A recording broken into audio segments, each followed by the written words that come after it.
Now you're cruising down the street in your brand new SUV, you got the music blasted, and all of a sudden,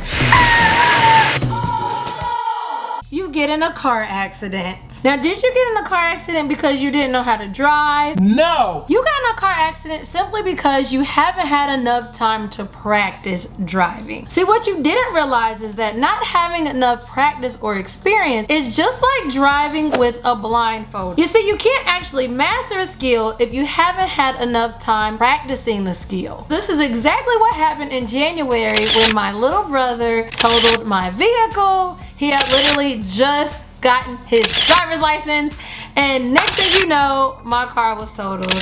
And I learned he didn't have enough time practicing learning to drive. And that is exactly how sight words work. You see, with driving, you automatically do certain actions each time you see a pattern occur. So if I'm in the right turning lane and I see the car in front of me have on their right turning signal, I automatically know that that car is going to make a right and I can continue to move. I don't have to think about my rule book. This is exactly what happens when reading. You start to notice the patterns in text. When your brain sees a certain pattern occur, it automatically knows what sound that pattern is going to make. Then your brain will slowly but surely memorize that word, and then that word becomes automatic. Then you'll find yourself reading words you have memorized without actually sounding out that word. Kids need time practicing their sight words. It's just like making a right turn after the car that had on its right turning signal.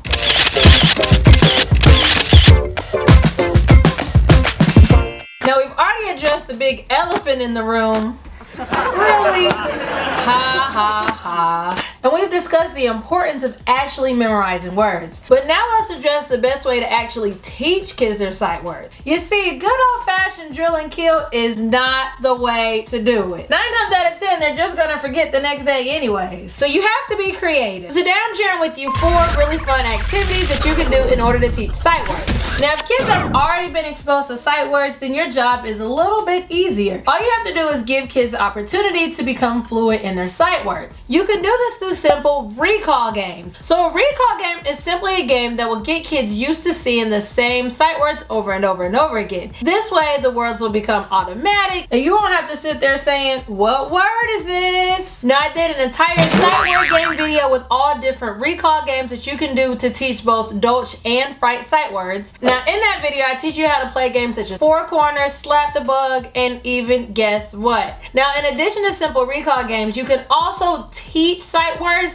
in a very fun manner. Now there's 2 games that seem perfect for this. What you will do is hide sight word flashcards or write down sight words on sticky notes and hide them all around the room. The next thing you have to do is show your children the actual sight word. So you can do this by displaying it on the board, the TV, or using another deck of flashcards or sticky notes. Now once children see the word, they have to run around the room and find the matching word. Now that brings us to the second game that you can play, which is memory match. Oh, I love that game as a kid. What you will need to do is have 2 sets of the exact same sight word flashcards and then have kids matching the sight words. I'm assuming that you already remember how to play match. Now let's see how fast I can do a game recap. So with match, what you're going to do is take both pair of flashcards and then put them all face down. Have kids go in 2 different turns flipping over the flashcards. The object of the game is to find a match of 2. After they flipped over 2 flashcards, if they're not a match, they turn them back over. If they are a match, then they collect that match and they get a point.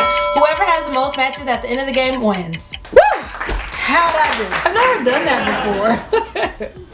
Now the really fun game about the memory match is that you can actually use it as a small group game, so you can throw it out in stations. So you might be saying, okay, I know how to reinforce sight words and I also know what to do while I'm teaching the sight word, but how do I actually introduce a new sight word? So the next activity is actually breaking down how you actually introduce a new sight word. So when you're introducing a new word to children, you want to do see, say, repeat. So with see, say, repeat, you're going to allow the children to see the word, then you say the word, they say the word, you say the word together, and then you're going to repeat that 3 to 5 times. And then children will be able to correlate what they just said with the word that they're seeing visually. Now don't forget, I have an entire video all about sight word games And let me know down below in the comments, what are other really fun ways that you teach sight words? I'm eager to know what you're already doing in your classroom, and I'll see you in this